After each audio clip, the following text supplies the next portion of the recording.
most potent examples of this aircraft's qualities, the tail slide. Just as it disappears into cloud air and then exits coming backwards, a testament to the advanced aerodynamics, the fly-by-wire, and of course the engines that have resisted the compressor stall that would be associated with that reverse flow of air. Those engines too, now Saturn AL39 turbofans, 27,700 pounds of thrust each in afterburner. Giving it a thrust-to-weight ratio well in excess of 1:1 in all but its maximum takeoff configuration of 66,000 pounds. This is a design that Sukhoi has continued to develop through the years.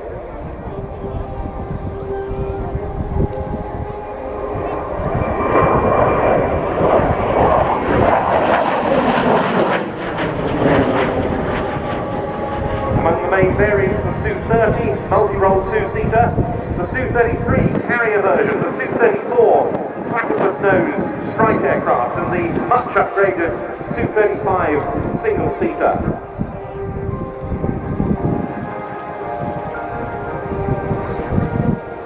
It was this sort of manoeuvring that astounded spectators 30 years ago at the Paris Air Show, when this aircraft was played for the first time in the West. Yeah, very hard to believe it was 30 years ago, when instead of just looking at grainy black and white photos, it had been required years before we were able to see it in flesh.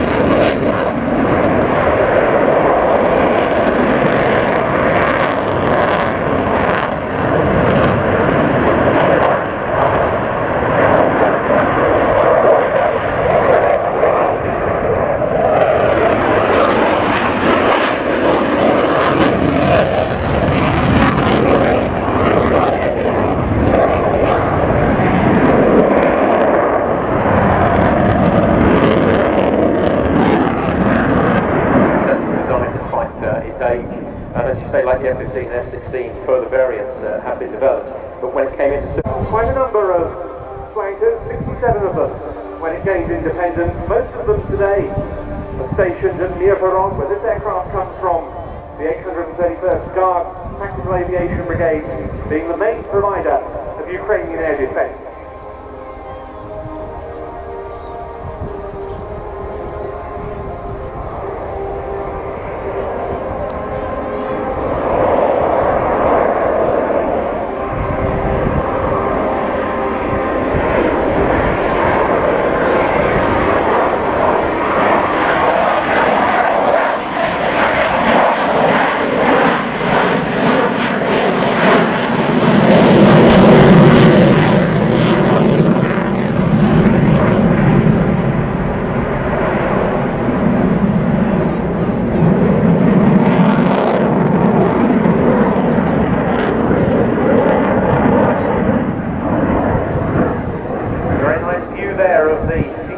Attractive blue camouflage scheme on this aircraft, which is a so-called pixelated camouflage scheme applied to the Ukrainian flankers when they go through a general overhaul, and this is one of the modernised P1M versions.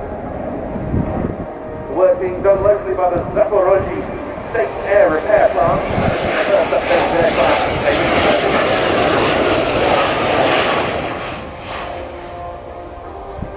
great photographic opportunity here.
very spectacular, and it didn't use any more than 7G in this display.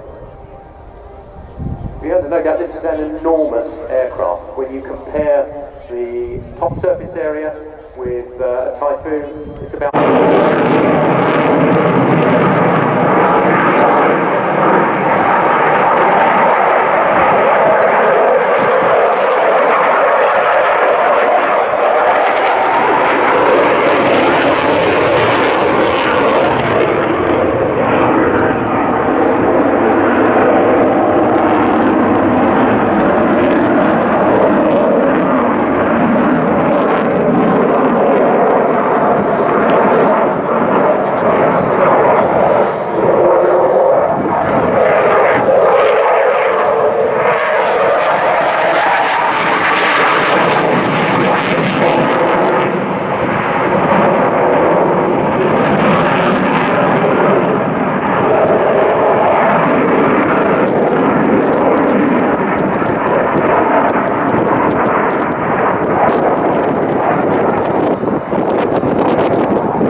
If you have a display validated, say for RIAT, then that aircraft can come back and display at other shows in the UK later on in the year. But because of the lack of certainty as to whether or not they would be able to validate here at RIAT in the days leading up to the start of the show, they sent a team over about 2 weeks ago, as you say. Just another example of all of the work that goes on in the background here to bring this spectacular show to you.